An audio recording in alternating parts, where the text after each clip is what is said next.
Hello, hello, hello. Who's there? Say hi.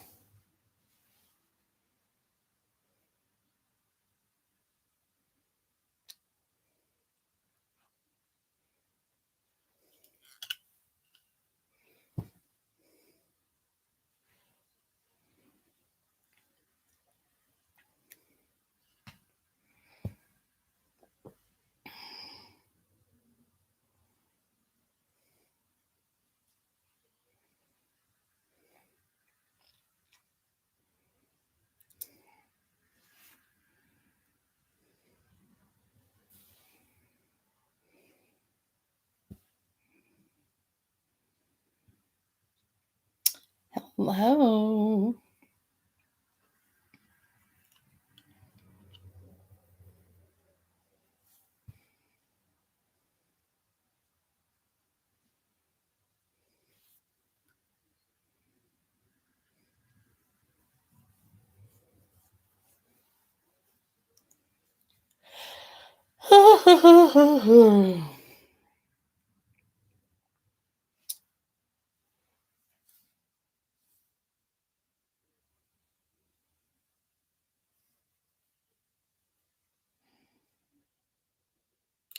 Jackie, already? Dang, girlfriend.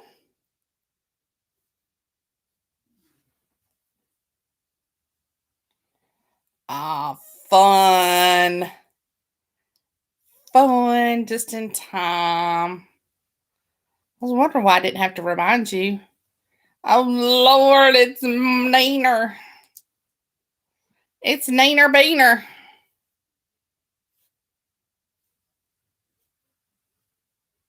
Both of you are be Vincy here. That's surprising in itself right there.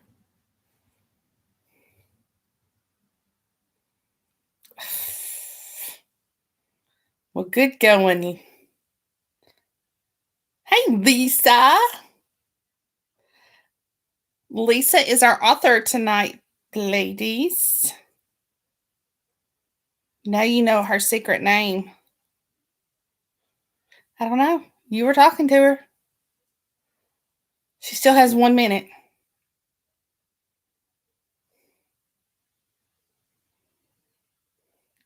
Yep. I got you, sister. I got you.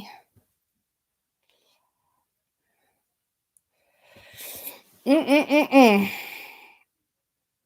You be listed. It's an interesting one tonight. It really is. I haven't gotten that far into the book yet, but it's interesting. Well, hello, Miss Olivia from Mother Russia. How are you tonight, this morning? Why are you up? Is it not cold over there? You should be sleeping. You should be hibernating. If I lived in Russia right now, I would be hibernating.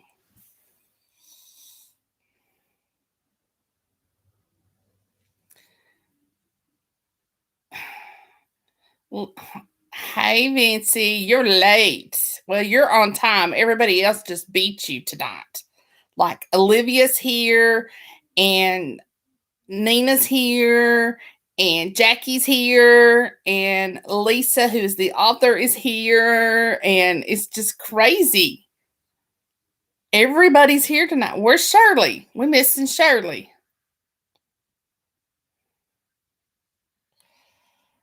Can't believe everybody's here already. It's just crazy.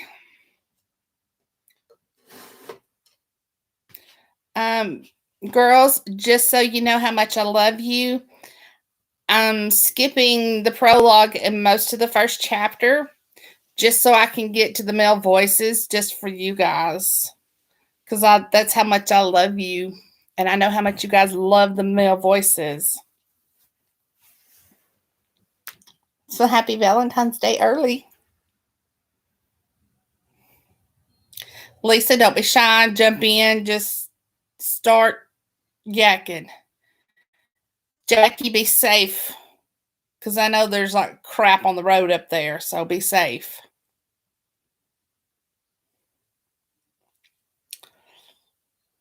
Lisa, this is my crazy crew, and they will just I don't know what hot moments we're gonna have tonight, Olivia. They are just crazy and just keep me entertained when I'm not doing all my other stuff. They let me get some of my crazy out now and then.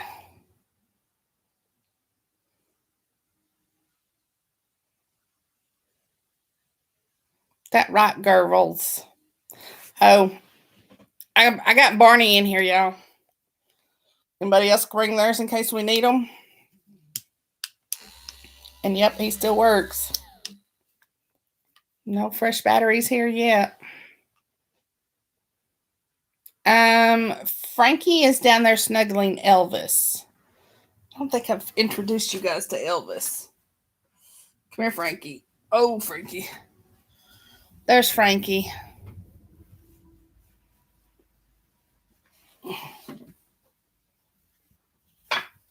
And this is Elvis. He's my greyhound from Memphis. So we named him Elvis.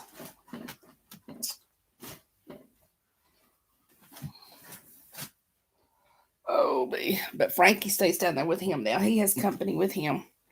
And I just snuggle with him down there.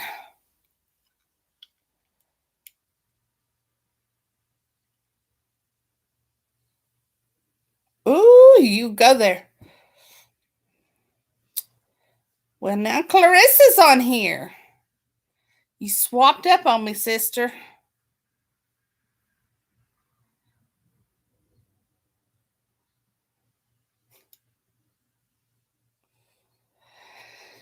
Don't be shy. Just hanging out and chilling out and having fun and going crazy. All right. 2 more minutes. Chit chat for 2 more minutes, then I'll start reading. Olivia, when did you get a Dom? I'm so jealous.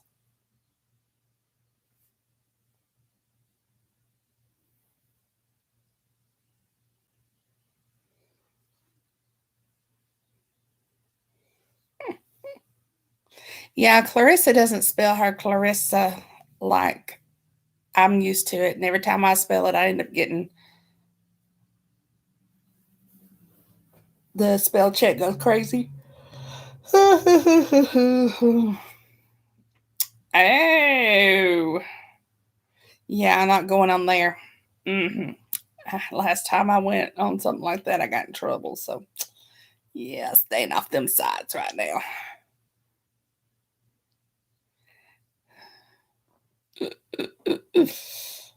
Yeah, Elvis is cute. He is. I got him in 2002, so he's almost 20 years old.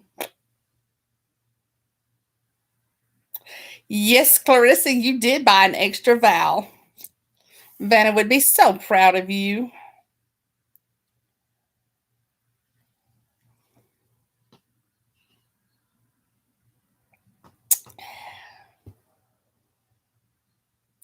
What am I going to do with you, Olivia? Clairissa, if you don't know Olivia, she is from Russia. She's our crazy little Russian. And I'm not saying she's from Russia as in she lives over here in the US and just moved over from Russia. No, she lives in Russia and it's like 3 a.m. there right now. And well, a lot of times, not all the time, she hasn't done it in a while, but she'll set her alarm and come in and chit chat for us.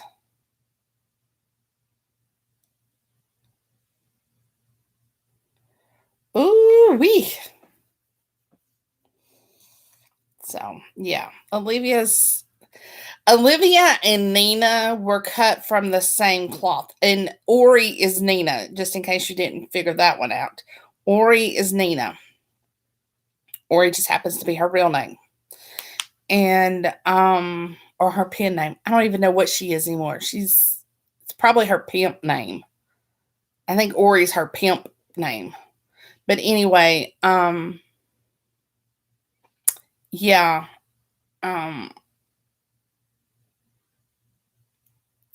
Olivia and Nina were cut from the same cloth, and I'm really not sure if it's not the same person at times and she's just using two different devices to log in to listen. But I don't think Nina is that coordinated, so I'm really not sure. All right, I got to get started now. So let me fast track here. What I'm going to do is start towards the end of chapter 1. But let me tell you what's happened. The world as we know it has come to a screeching halt. Any kind of electronic, whether it be your computer, your phone, your iPod, your car, anything that has a computer in it is zilch. It doesn't work anymore.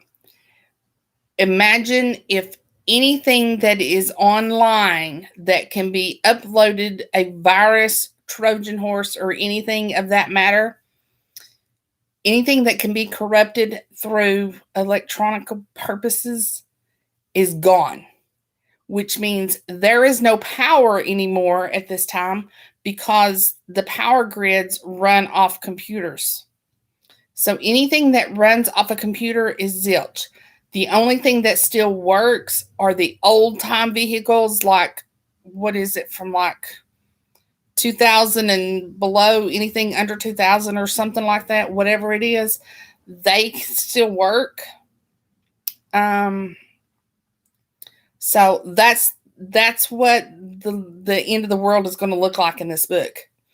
The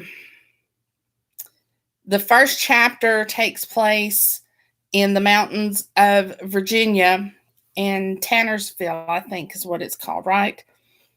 And there is a mountain race, foot race going on. And Lotus, the girl that the main character in the book, she works for a sporting goods company, and they are a heavy sponsor in this. And she's up there selling stuff and giving away medals and all that kind of stuff. Well, she was raised by hippies, so she knows how to live off the land, so to speak. She knows how to hunt and gather food wildly without having to depend on stores or anything like that. She knows how to make fires. She knows how to do all that stuff. Okay. Well, everybody that was at this race was staying at this little mountain lodge, and this retired couple owned. And when everybody couldn't use their devices and the power went out and all this stuff happened, then they commandeered these older vehicles that didn't run on computers, and they drove down the mountain to what they thought was going to be civilization. Well, Lotus went up the mountain because she remembered a cabin up there, and she had some stuff left over. Her vehicle she was in a big truck, like a U-Haul type truck, and it was older, so it didn't have any kind of electronics in it, any kind of computer system in it, and it was loaded down with a lot of stuff, like it has hiking boots and the clothes and stuff that she would need. And then it has a crossbow and a bunch of other camping equipment and stuff that she's going to need. So she finds these cabins and she stays the night there. She gathers up a bunch of stuff and she finds this old horse. So the old horse's name is Buttermilk, and that's where I'm going to start off. These cabins are up on the mountain and up higher on the mountain than the lodge she was staying at. And she's trying to make her way back down to the lodge, and it's been 24 hours. So she says, Buttermilk only had one speed, and it would never be construed as fast.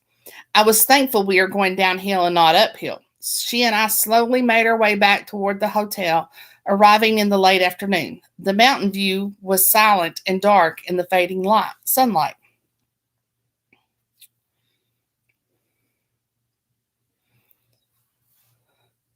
Mr. and Mrs. Mitchell, the retiree age owners, were the only folks left, although the parking lot was still full of late model cars and SUVs.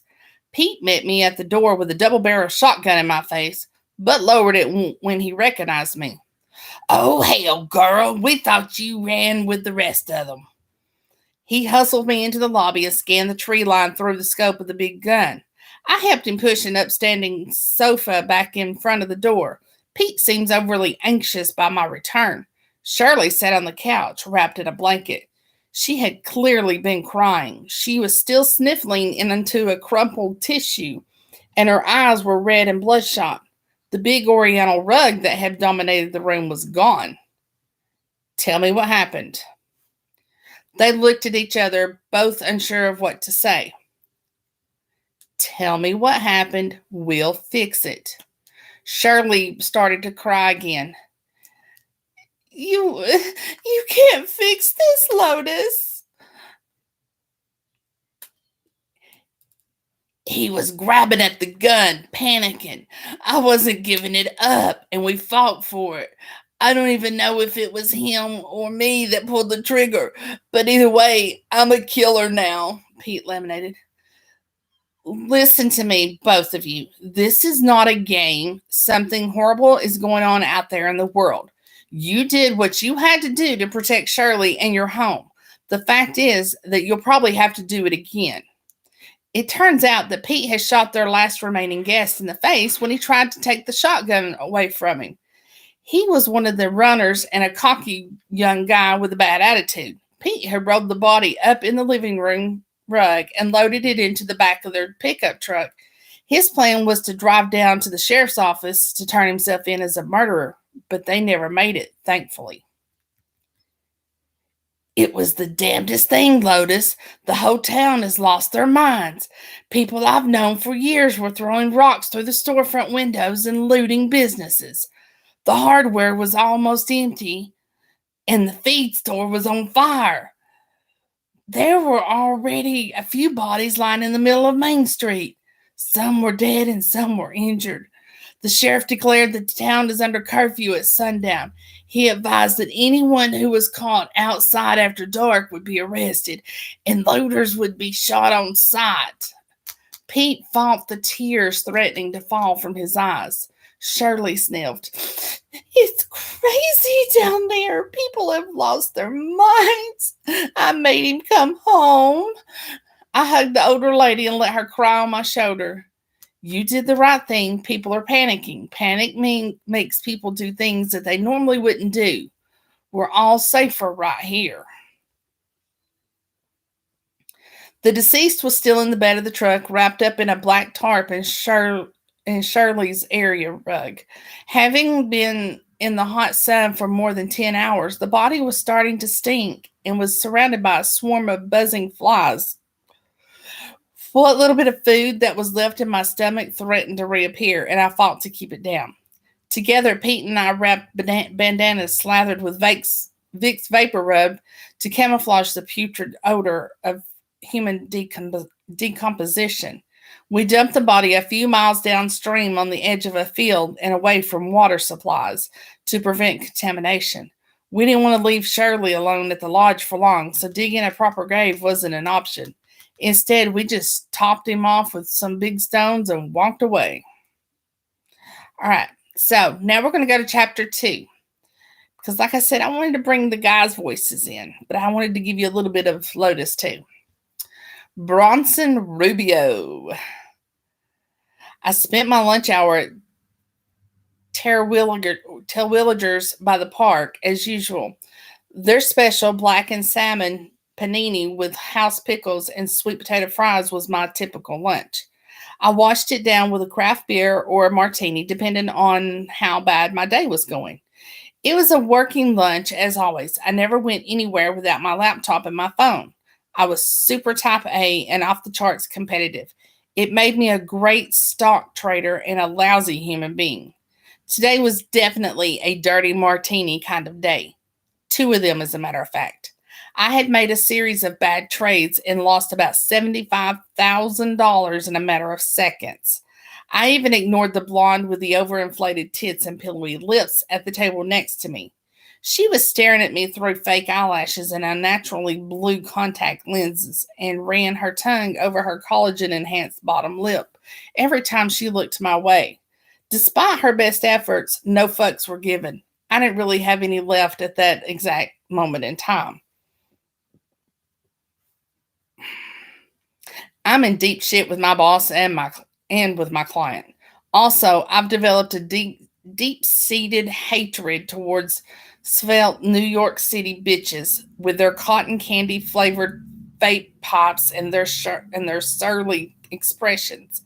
They are all perpetual anti-carb dieters who ramble on about keto bombs and essential oils. The last one I fucked was so skinny that I swear that the tip of my dick hit her spine when I went totally balls deep. True to my Hispanic roots, I like a lady with curves. When I think back to that day that the power went out, I would have expected an explosion, or at least a loud pop, perhaps. It was almost anticlimactic. At first, we lost the Wi Fi signal again. It had been happening all week, along with cell phone cable and radio. Trina, I yelled at the stressed out waitress. Fucking Wi Fi's down again. She shrugged her shoulders and continued to punch in her next order on the register, frowning when the system failed to connect as well. I pulled out my cell to toggle for an internet connection. No bars. Fuckity fuck fuck. I sucked down my second martini and dropped a $50 bill on the table. Time to go back to the office and face the music with my boss. I'm Bronson Rubio, stock trader extraordinaire and former gangbanger juvenile delinquent. Now I'm a scavenger, a bottom feeder of sorts. I stay alive by avoiding trouble and fast talking. I remember every second of that last day. Titawaki? Am I even saying that right? I don't even know how to say that. Twaki?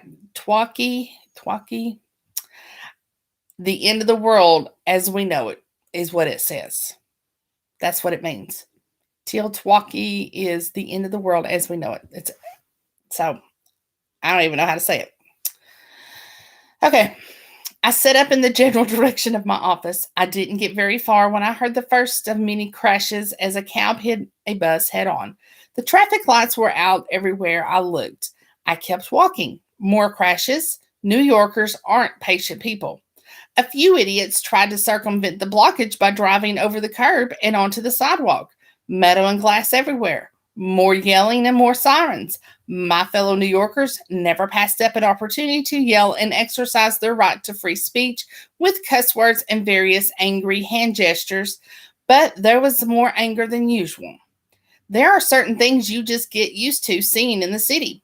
While they're fascinating to visitors, they just kind of blend into the background for real city dwellers. One of the first things that I noticed was a lack of neon signs, indicating that the power was out on the entire block.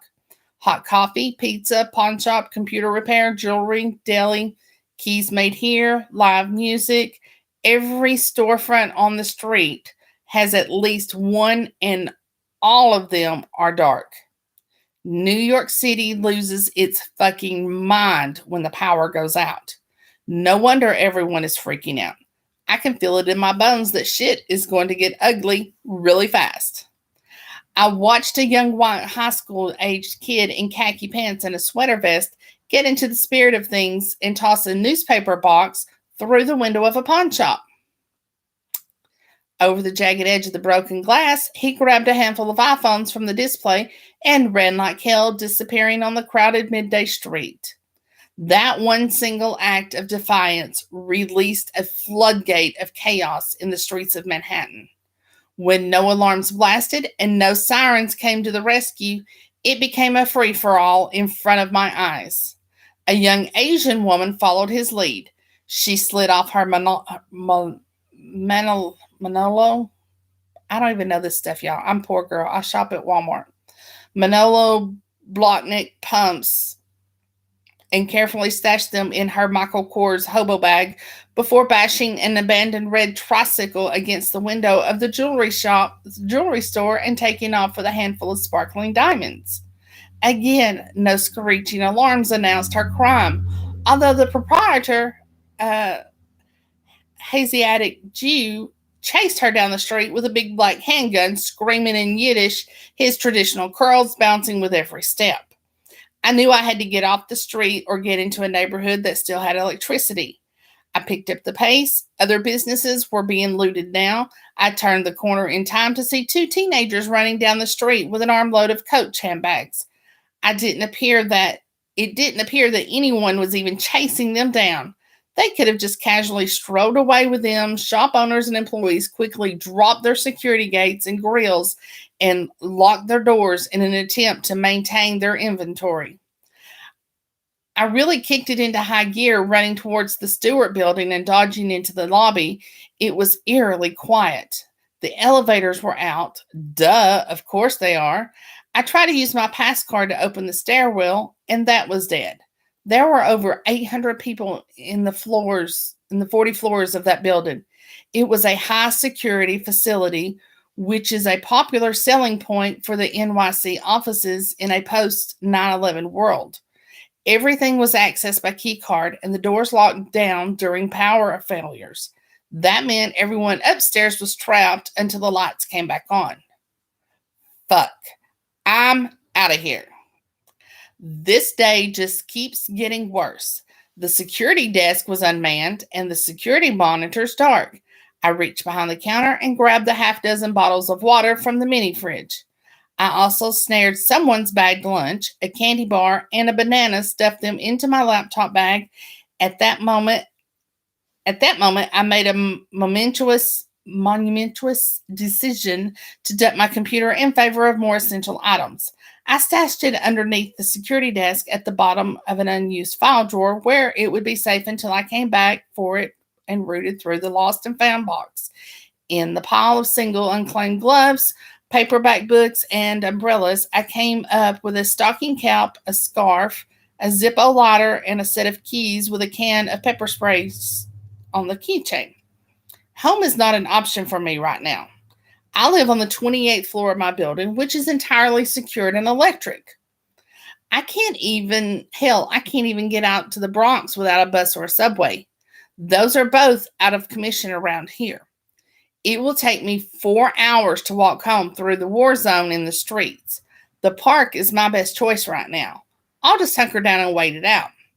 When I was young, I ran the streets with a local gang of thugs throughout my preteen and high school years.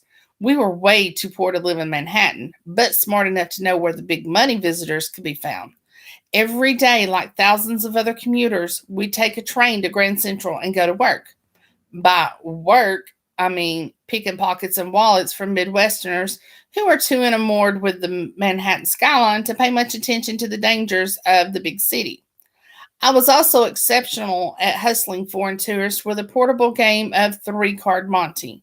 In my prime, I could also slide the engagement ring off of a lady's finger without her noticing it. As a result of my wayward youth, I also know every back alley escape route in the neighborhood and every Central Park hidey hole. I retrace my footsteps, but there's a full-blown riot going on in the middle of the street now. Not a cop in sight. Cars are broken down everywhere. What the fuck? The roads are like parking lots as far as the eye can see. People are fighting and screaming. A few are literally beating the shit out of each other.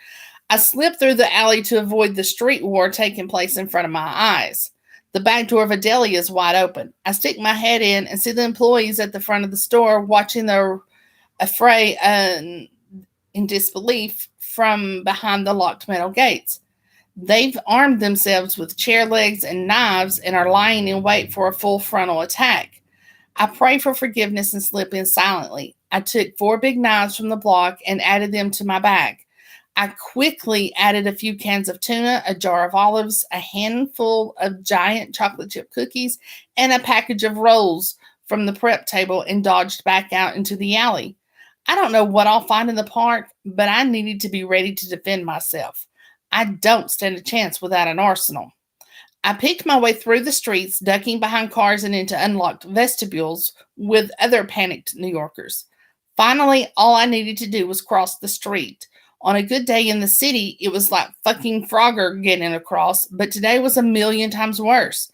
I stayed low, taking cover behind stalled taxi cabs and buses. A cabbie is lying in the middle of the road, his vacant eyes staring up at me through a puddle of blood that settled around him from a gaping head wound. Holy shit. I swear that I can see his brain. This is the first dead body that I've ever seen. I regurgitate my panini and martini lunch onto the pavement next to him. My hands shake when I reach up to close his eyelids. Gagging again, I wipe the blood off my fingers and onto his Katy Perry concert t-shirt. I haven't prayed since I was a child, but now seems like a good time to start. I make the sign of the cross and ask God to care for his soul. Then I say another little prayer for the rest of us. Gunshots start to ring out to the east of me, so I just get up and make a mad run for it. Central Park was relatively empty. A few vagrants were passed out in their usual spots, blissfully unaware of the current situation, but only a few citizens shared my vision for survival. I stayed off the main trails and sidewalks and found my way towards the more wooded area. I need a secure shelter before it gets dark. I wandered entirely off the path, staying in the heavily treaded areas that we used to play hardcore games of manhunt in when I was a kid. Our kind of hide and seek game was drastically different from the suburban version. It meant the 5-0 was in pursuit, and losing meant a trip to juvie. Climbing an ancient oak tree, I hid amongst the branches, planning on waiting things out until the power came back on or until the National Guard showed up to restore order. All around me, the usual sounds of the city were gone, replaced by the screams, crashes, and gunshots. Hours later, the riots showed no signs of slowing. If anything, they were getting worse. I hear frequent gunshots, a steady cadence of random pops like a fireworks show grand finale. I listen to screams of pain and anguish and shouts of anger. What I don't hear are sirens. As time goes on, hope dwindles. I eat a few slices of the deli bread and banana and try to imagine what happened to cause this insanity and wonder where our help is at. I realized that the brick wall I could just make out through the trees was the back wall of the zoo. I know I can find shelter inside one of the buildings, and the high stone wall will offer some level of deterrent for the rioters.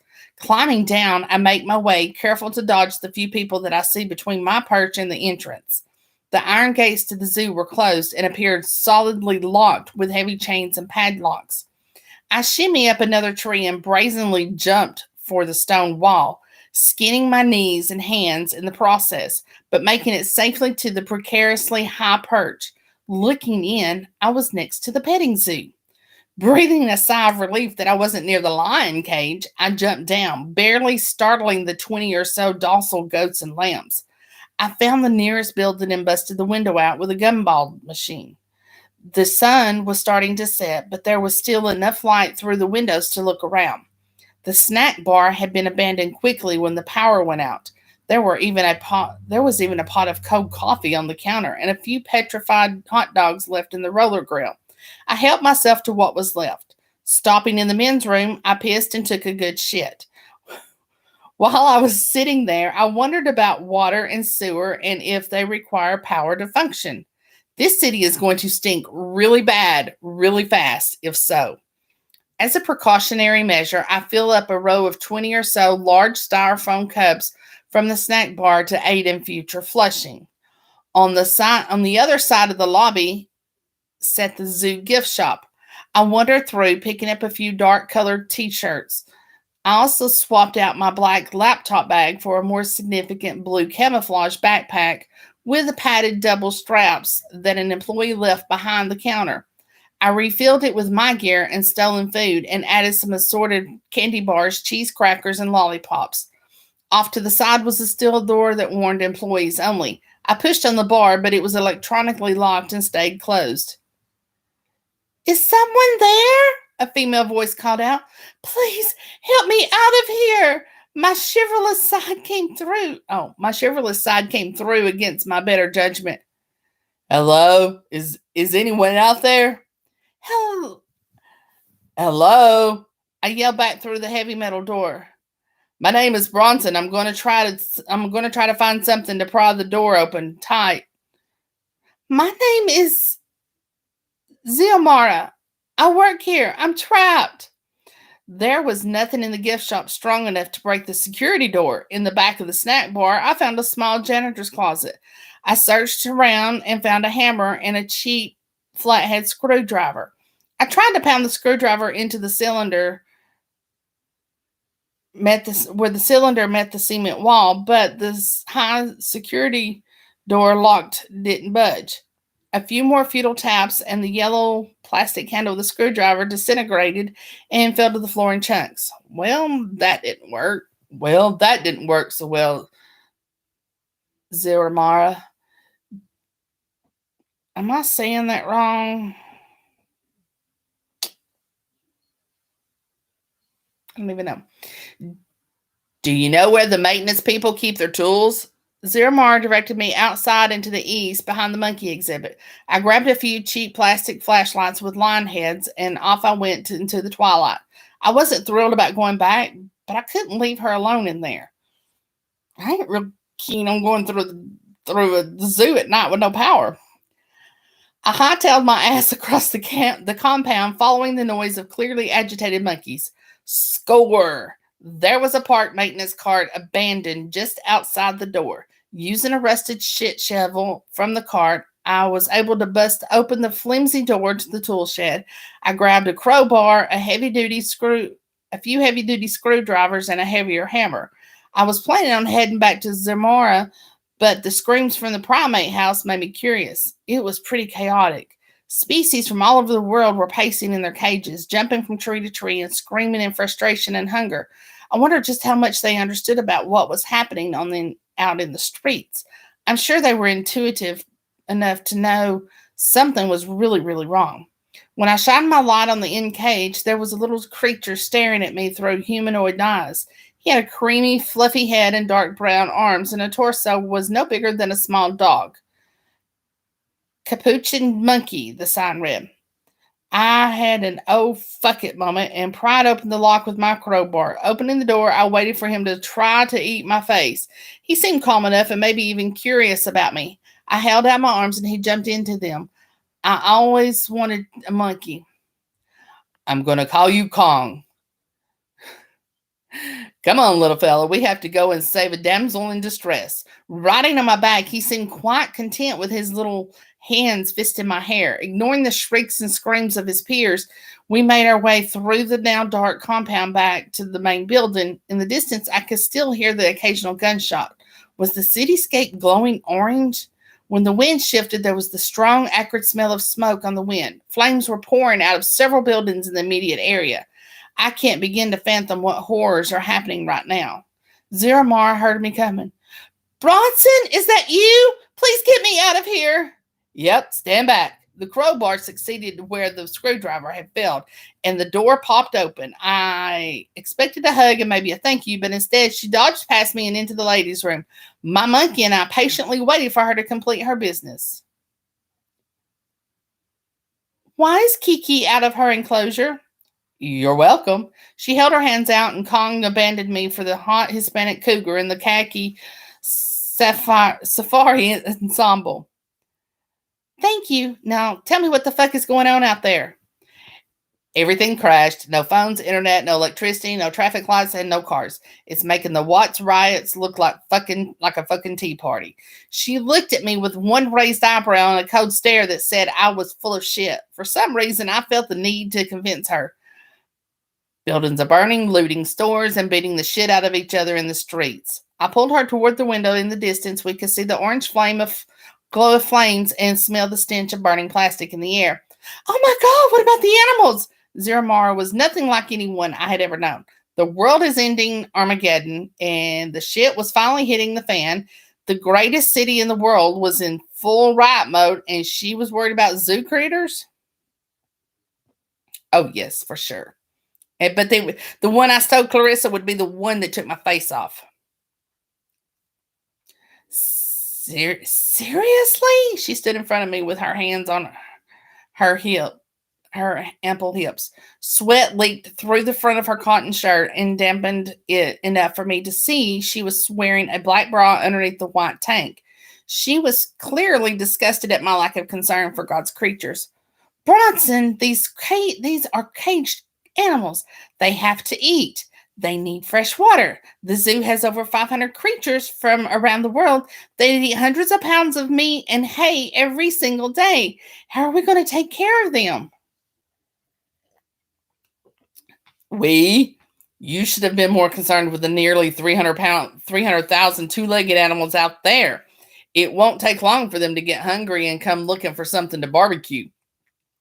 I let the words sink in. Zeramara looked utterly defeated, flopping down in a snack bar booth. I served her the last hot dog on a slightly stale bun on a paper napkin with a snack-sized bag of potato chips on the side and poured her a cup of cold coffee. We need to let out the peacocks, geese, the donkeys, and the goats from the petting zoo. They will wander the ground safely, and they'll make noise if anyone comes around. No shit, that will work. See, I grew up in Mexico on a farm. Donkeys are alert creatures who bray when they are disturbed or startled. We also need to get to the zookeeper's office and get the trank guns and darts, just in case any of the predators escape. Oh, hell no. I hadn't even considered the deadlier creatures in the zoo. Wolves, bears, big cats. Holy shit, if they get loose, all hell will break out. We agreed not to wait until morning and grabbed a few more flashlights and the crowbar before we set out on our mission. Luckily, Xiomara knew her way around the zoo. We released the low on the food chain guardian barnyard creatures in no time. They were delighted to graze in the decorative green lawn areas and scattered quickly. We made our way around by using the employee paths behind the cages. The tigers were getting restless, pacing and snarling at each other and at us. I knew we would have to release them or kill them if this bullshit went on too long. It wouldn't be humane to watch them starve. I made quick work of popping the security door, having now mastered the proper technique for breaking and entering. It was a little bit of a challenge to bust open the locked metal gun locker. However, in the end, it was no match for my trusty crowbar. We now have 8 high-powered tranquilizer guns and a whole shit ton of darts in various dosages and sizes. At the bottom of the case, there were 3 45 semi-automatic handguns and a dozen boxes of ammunition. I don't understand why the zoo has so many deadly weapons. The zoo is responsible for putting down the alpha predators in case of catastrophe. It's one of those things we don't talk about, she explained sadly in response to my confusion. At least we are well armed now. Okay, chapter 3, Henry Bluejacket. The end of the world as we know it was no big deal for me. My world had ended ages ago when I said yes to heroin, which was delivered to my vein by a woman whose name and face escapes my recollection. It satisfied the craving for the numbness that hard liquor no longer touched. I didn't have a cell phone. I didn't have a car to drive or a bed to sleep in. I didn't have a permanent address either. From living on the streets, I know how to protect myself with my hands, fists, and feet. I'm even better with a bottle, knife, and an improvised shiv. A rough life has taught me to be healthy and fight back. It's easy to have no fear when you have nothing to lose. My name is Henry Bluejacket, and as a Native American, I spent most of my young life on a dusty western reservation hunting rattlesnakes with my sisters and racing dirt bikes and go-karts we built out of junkyard leftovers. In the years before the casino came and saved the tribe, we were dirt poor but happy, wild and young. In the years afterward, the reservation became a cesspool of an abundance of narcotics and prostitution. My grandmother was a respected tribal elder. Maybe she still is. Hell, I haven't seen her in 8 years. Clairissa Bluejacket raised my sisters and me after my mother died. She was horribly disappointed in the man that I had become. Grandmother was a tiny woman with an intestinal fortitude of a giant. She cast me out for the last time, saying, "You, Henry, were destined for greatness. You have the heart of a warrior and a beautiful soul that was created to do amazing things. Yet you throw it all away to feed your addiction, your pain, and your suffering. I can't wait. I can't watch it any longer. You must go and never return." With that, she turned her back on me and walked away, leaving me lying in my driveway, wallowing in a puddle of my own vomit.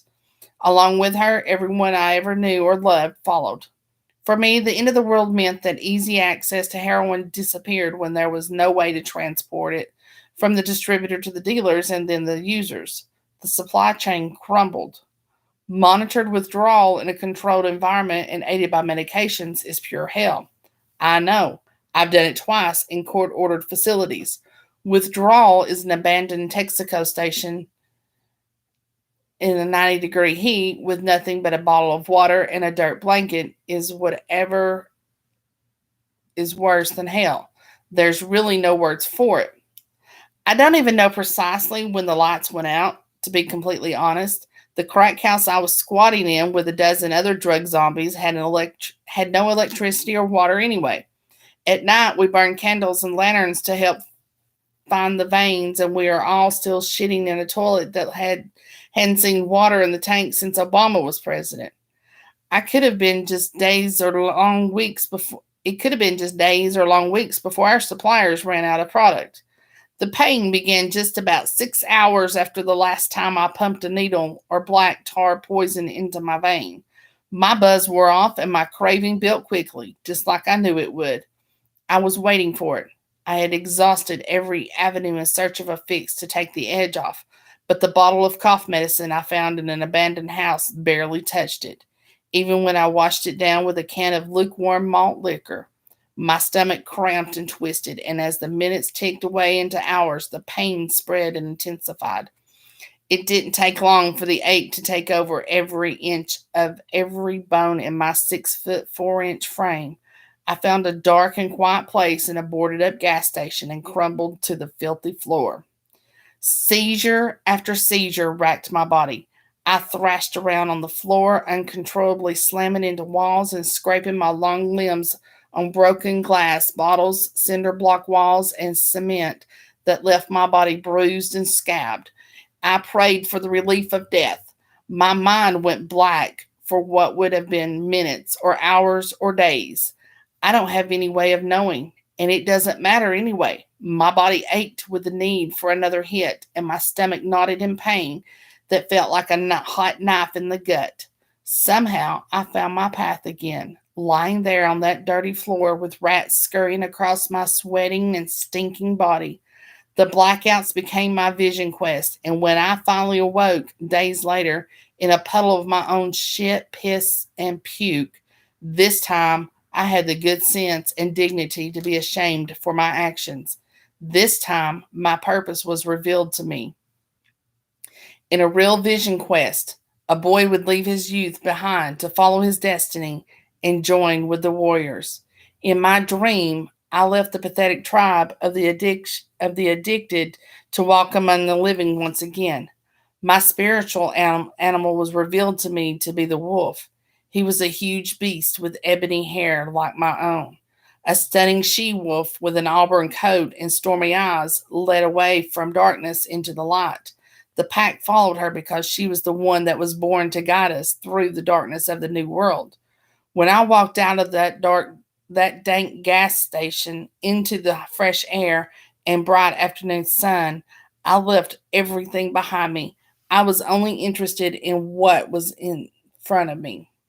The town was eerily quiet. Windows and doors on the ramshackle little homes in this neighborhood were blocked and boarded up. Dozens of vehicles, including a police cruiser and a school bus, are abandoned on the dirt roads. I knew that there were still people in some of them because I'd catch a glimpse of a curtain moving or hear a baby cry out from time to time, but the residents were staying out of sight and behind locked doors. Walking along the abandoned streets, I noticed that the grocery store was an empty, burned-out shell of what it used to be, as was the pharmacy. A gas station, a restaurant, a clothing store were locked down tighter than a drum with metal bars and sheets of plywood nailed across the front. The park, the school, the laundromat, and the bar were empty of people too. Pretty much everything had been looted of anything of value. In the center of town, by an empty baseball field, I washed the filth and stink from my body in a slightly green city park swimming pool. Using the weight of my body, I busted down the door to the office and found clean work clothes in an employee locker. The boots were tight on my size 15 feet, so I left them unlaced and wore them anyway. The pants were too big in the waist. The white thermal shirt was stained with grease and paint, but everything was laundered and smelled of fabric softener. Wrapping around Wrapping my old shirt around my hand, I punched through the glass on the snack machine and loaded up the chips, beef jerky, candy bars, gum, and cookies into an olive green equipment bag.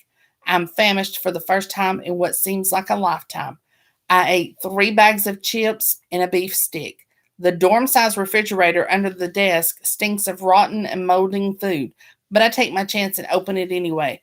The odor gags me and I choke down the chips I just ate, which are threatening to come back up.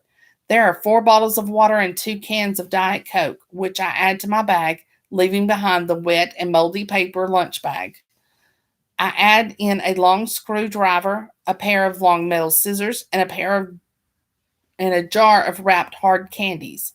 I looked through the lockers in both the boys' and girls' changing rooms at the pool. In one locker, I found a long sleeve high school mascot hoodie in extra large. There is an assortment of juice boxes, string cheese, and pudding cups, and a few apples that are soft and have brown spots but are still good enough to eat. I found a 10-speed bicycle on the bike rack by the gate and easily broke the chain with a screwdriver. I started riding towards whatever it was that was calling to my soul and didn't look back.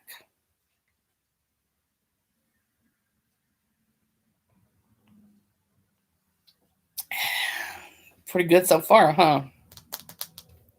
Lotus, Chapter 4. Pete and Shirley probably would not have survived long without my help. The retired couple had purchased the lodge as a golden years hobby, more or less. Shirley was awesome at greeting people and making elaborate baked goods for the daily continental breakfast buffet. She also had COPD and got winded easily. Pete, God bless his heart, was a country boy, having lived nearby in these mountains his entire life. He was an expert level trapper and tracker. He was good at building, electric, and plumbing, and could make a bed so tight that you could bounce a quarter on it. However, he had a bad knee that needed replacement, and it slowed him down considerably. The big dining room had been recently decorated by Shirley in about a dozen different Pinterest projects. There were at least 100 ball canning jars from different eras in American history displayed on shelves made from vintage fruit crates and table displays laid out on burlap runners. Most of the jars were filled with beans, lentils, rice, and pasta in a variety of colors and textures. The walls were covered with antique farm and kitchen implements, making it look like a Cracker Barrel in a flea market fucked around and had a baby. Everything from rug beaters to hand crank mixers and apple peelers adorned the walls. It was everything we needed. Within an hour of my return, I had already dumped a corpse and gotten Shirley and Pete into full prepper mode. Under my direction, we quickly emptied the dried goods from the ball jars into Ziploc bags and went to town canning the perishables left in the fridge and freezer. There was a short window of opportunity between the power going out and food thawing too much to be used. I had no idea you could preserve milk, butter, or hamburger, Shirley exclaimed. As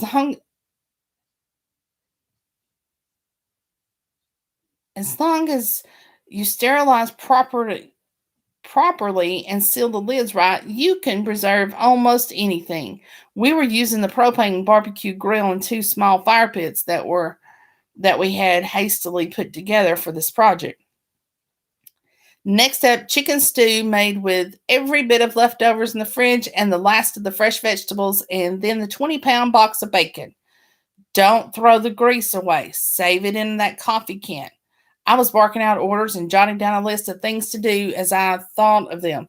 Also, save the tops of the carrots and the bottom of the celery so that we can root them.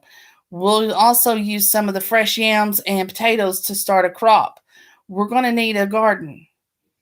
Pete was across the kitchen, sleeves rolled up and perched in a bar on a bar stool, cutting up 50 pounds of semi-frozen beef chunks roast into thin slices to be dried into jerky. They were both impressed with the contraption I created from some old windows in the garage and a bunch of racks from the now useless double commercial sized electric oven. It's it's on my list to create a smoker using the 4-drawer file cabinet in the office, but first things first. We had about 40 quart jars, 2 dozen half-gallon sized jars, a dozen gallon sized, and a few unopened boxes of smaller jelly jars from the storage room. Preserving the perishables before they spoiled was step one. The enormous chest freezer was practically thawed now, and time was slipping away from us. A pot of stew was bubbling in no time. 12 bags of slightly thawed, previously frozen berries were on their way to becoming jam over the open flame in the backyard. It had been a long freaking day. What's left in the freezer, Pete? Not much left now. We saved all the meat. There's a 10-pound case of breakfast sausage patties. Cook 'em up. They can be canned. He looked surprised but nodded, pulling the box out. There's a box of fried shrimp we should probably eat for dinner and a 10-pound bag of green beans. This last box is salmon fillets. Thank God you and Shirley love Costco. Once we get all of this put up, we'll work on foraging and setting your traps. We need to focus on eating fresh food and keep the preserved stuff for when the snow flies. Do you really think we'll be here long enough for a garden? Shirley asked. I thought about my response carefully. I think we need to be prepared for whatever comes our way. That night, we dined on slightly burned and soggy fried shrimp that had been grilled in a cast iron skillet on top of a Coleman camp stove, and worked deep into the night until all the remaining food was safely preserved. I climbed the stairs to my room and washed in an antique pitcher and bowl set using a little hotel size bar of ivory soap and some white hotel towels. My legs were as heavy as lead weights, and my feet were screaming for relief from the heavy boots. I left the door open for some fresh, cool mountain air and fell asleep with my head hit when my head hit the pillows. I had forgotten how exhausting survival could be. I dreamt of my youth that night. I dreamt about DEA agent John Hadrick for the first time since I found out who he really was. Her parents had a hippie compound that grew pot, and the DEA raided it, sent all the kids off to foster homes, and the DEA, they believed in free love, as we all know hippies love, and DEA agent John Hadrick was her love interest, and she didn't know he was DEA until he turned on her. I dreamed of my life at the commune that I swore I would never return to. It was a restless sleep that left me bone tired by morning and awake long before I needed to be. I watched the sun rise over the mountain, wrapped up in a blanket, sitting on the cement steps of the inn, and created a mental list of things that need to get done before the leaves fall. I was surprised to find my host already at the picnic table in the back patio and coffee brewing from water boiling on a small wood fire. Shirley handed me a cup and passed the jar of powdered creamer. I reveled in the invigorating smell of my favorite beverage. Shirley was a sweet woman who seemed to accept our current situation with startling ease. What have you got planned for us today? We need to dig a cache and bury some of the food for safekeeping. Hungry people do desperate things, and we need to be prepared for that. We'll need a few big plastic totes. We need to dig an outhouse too, a safe distance away from the house, so we don't taint the food or water with waste. Shirley nodded. I'll empty out the Christmas decorations right after breakfast. I probably have a dozen good-sized ones. Pete chimed in. I'm going to empty out the rooms at the end of the hall on the first floor. We'll need to keep the critters in there. I'm also going to move Shirley's chicken coop closer to the house. That's a great idea. We can keep them safe from predators, both the two-legged and four-legged kinds. By the end of the day, the honeymoon suite became a horse stall for buttermilk, and the bathtub became a storage for animal feed. The room next door would house the chickens, ducks, and geese in the winter. The third door was reserved for the pair of white goats, Ozzie and Harriet, whose only previous purpose was keeping the front lawn at a manageable level and offering some country charm for the city dwelling guests. Pete and I managed to create a bit of a barnyard for them out of abandoned cars, scrap wood, and junk from the barn. I hauled a few gallons of water from the stream and Shirley boiled it while we all sat down to eat some leftover chicken stew by candlelight. There was something on Pete's mind, I could tell. Maybe it was just exhaustion. Maybe I was too bossy when I assigned them jobs. Perhaps they wanted me to leave. After all, I'm a stranger to them. Shirley nudged her husband with her elbow and nodded her head when he made eye contact with her. When he cleared his throat to speak, I was expecting the worst. Lotus, Shirley and I were talking. Oh shit, here it comes. I braced myself for what comes next. First of all, we want to thank you for staying here and helping us out. He paused nervously. We just don't want you to think you have to. You must have people out there that need you, and we don't want you to feel obligated to us. Shirley patted my hand. I know Colton will come here and help keep us as soon as he can. If you have to go to Chicago, don't worry about us. I don't have a family, ma'am. I mean, I do, but I don't have anyone who needs me. I really don't want to explain my fucked up life to the two most normal people I have ever met in my life. I took a deep breath and gave them the nutshell version. I was in foster care. My parents weren't in a position to take care of me. The state took me when I was about 16 or so. The sweet woman next to me clucked sympathetically and pulled me into a hug. It gave me just enough strength to admit the truth. There's no one out there who needs me. There's probably no one out there who even misses me. She rocked me and patted my back like I was a child.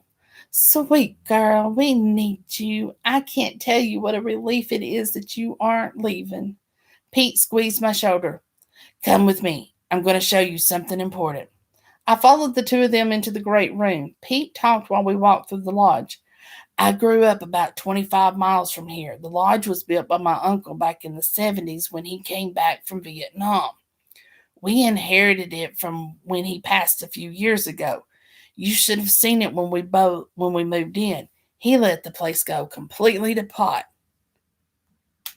Been fixing it up ever since. He stopped in front of the enormous stone fireplace flanked by built-in bookshelves that dominated the room. Anyway, Jack had what we call it PTSD today, but back then we just wrote it off as adjusting to life after war. Jack was a conspiracy theory junkie who was certain that everyone was watching him, so he built in some extras.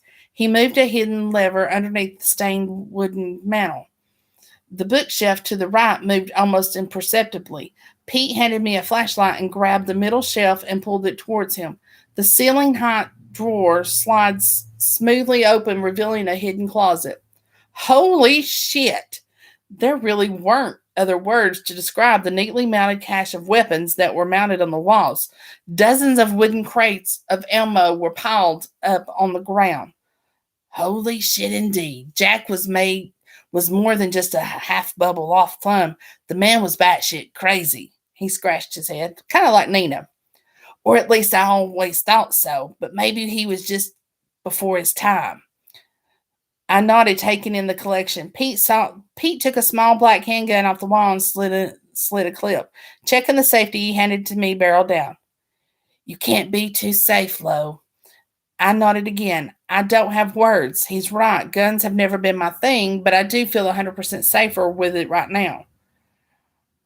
Are you going to teach me how to shoot? Pete grinned. Hell yes, then you can teach me how to use that newfangled bow. Hell yes, I echoed. I really adore these folks.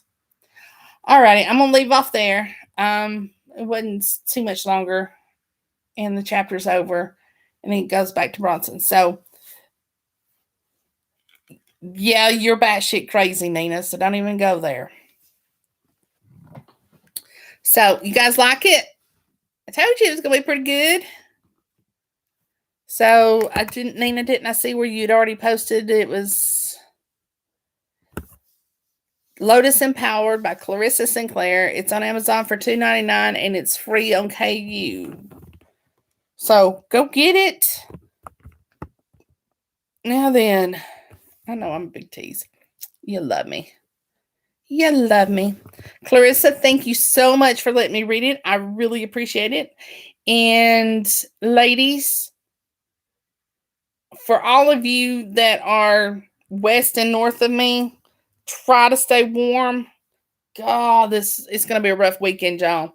A really rough weekend. And it just doesn't help that all the other shit going on in the world now, too. And is Olivia still on here with us? If she is, ma'am, please be careful. I heard something about Russia getting an ice storm or snowstorm or something too. So you be careful as well. But have a great weekend. Just hibernate, stay warm, and read. Download a bunch of books. Download a bunch of books on your tablets, Kindles, phones, computers, whatever, so that if you get snowed in, you can read all weekend. That's the best reason ever. So happy Valentine's Day to all of you. I love you all. Thank you so much. And we will talk to you later.